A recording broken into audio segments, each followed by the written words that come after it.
Hello everyone, this is step 5 of our journey to headstand.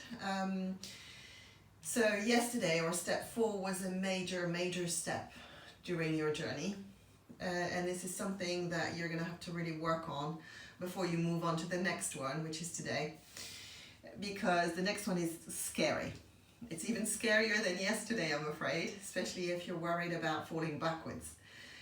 So today what we're going to learn is starting to move our legs. We're still keeping our legs bent, and what we're going to move is really opening the hips, so extending the hips, keeping our legs bent, so your feet will be hanging behind you, and then we're going to take the knees back down, so we're going to flex the hips. So it's extension of the hip and flexion of the hips. You're staying in the same position, so this is why you need to master step 4, because if you're going to extend your hips with your legs bent, you need the space behind you to do that. So setting up by a wall is pretty much impossible. I just tried before running the video. It's really difficult to let you know where to set up, because at this point, it depends on how much you can bend the legs, and you can keep your legs bent as you extend the hips. Some people will have problems with the quadriceps, tightness in the quadriceps, can't take the feet to the bum as you extend your hips, that sort of thing. So it's really difficult to tell you where to set up against a wall. You'd have to work it out on your own. So I've set up the camera to be against the wall, but I'm afraid this is going to be off the wall for today. So remember, step 4 need to be mastered until you can move to this one. To this one, a little scarier, because like I said, we're going to have the knees up towards the ceiling, and your feet will then be kind of dangling down, even though you're holding your core, and it's not really dangling. You're not soft, right? You're not noodles. You're still really integrating the core, so really pressing in. But your legs will be behind you, okay?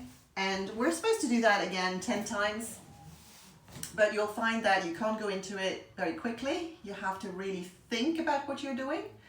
Think about your foundation. So when you're balancing on your head and on your forearms, you're thinking about your head and your forearms. Obviously, you're thinking about what you're doing with your legs, how you're moving them, what is happening.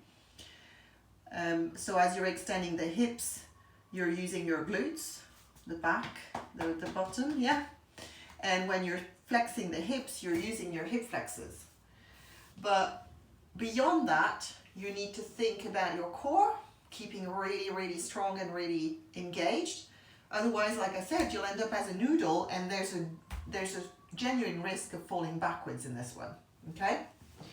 But once you've mastered this one, again, this is another really big step towards feeling really confident in your headstand, okay?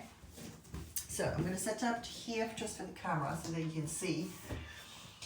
So we're setting up in our headstand, cupping our hands, head into floor, pressing up, walking, taking one knee in, taking the other knee in, and balancing here. Great. Pressing into the forearms.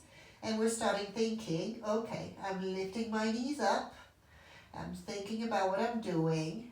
I'm extending my hips. I'm not extending the legs. And then I'm coming back, slowly. Coming back to, a reassuring position. And then I do that again. I'm going to do it 3 times.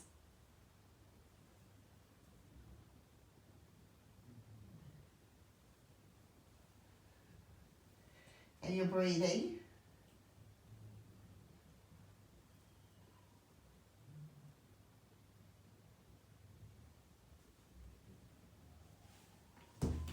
Good. All right. So I'm breathing hard at this point, which is completely normal. So do as many repetitions as is comfortable for you. Like I said, I don't like to spend a whole lot of time on my head. So 3 repetitions to 5 repetitions is enough for me.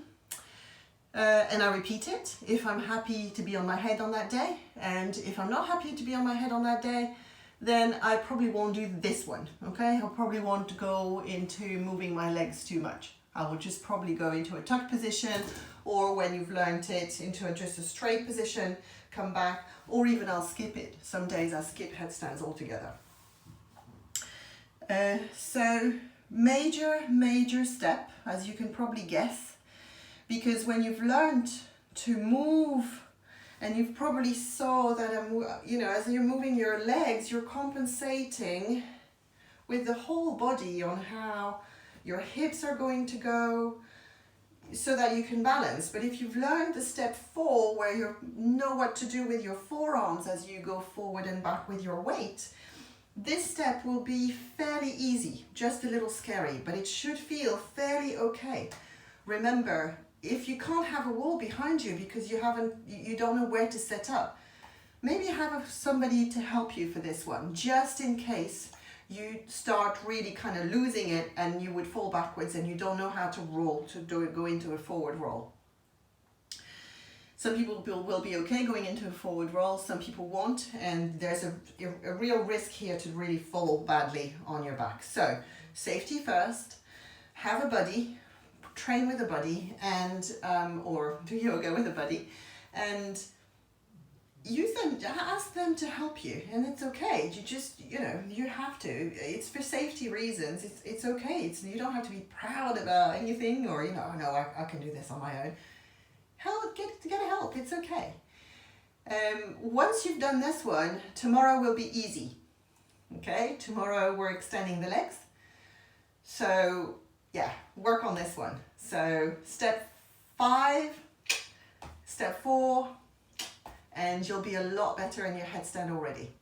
All right, have fun with it, and I'll see you tomorrow or next